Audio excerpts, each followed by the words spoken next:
ఆ గురువుకి ఎన్ని పేర్లు ఉన్నాయి, వాటి అర్థాలను తెలుసుకుందాం. గురుహు అంటే గిరతి అజ్ఞానం గృణాతి ధర్మం ఇది గురుహు. అజ్ఞానాన్ని పోగొట్టేటువంటి వాడు, జ్ఞానం ధర్మాన్ని బోధించేటువంటి వ్యక్తిని మనం గురుహు అంటాం.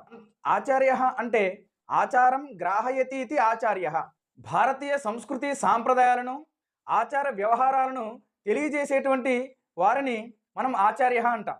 బోధక అంటే ఒక విషయాన్ని అర్థమయ్యే విధంగా బోధించేవారిని బోధక అంటాం.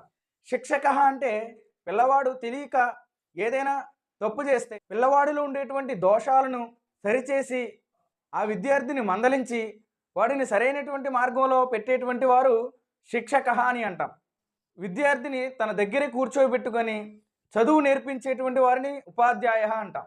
అధ్యాపక విద్యార్థి యొక్క చదువుని పరిశీలించి నిరంతరం జ్ఞానాన్ని బోధించేవారిని అధ్యాపక అంటాం.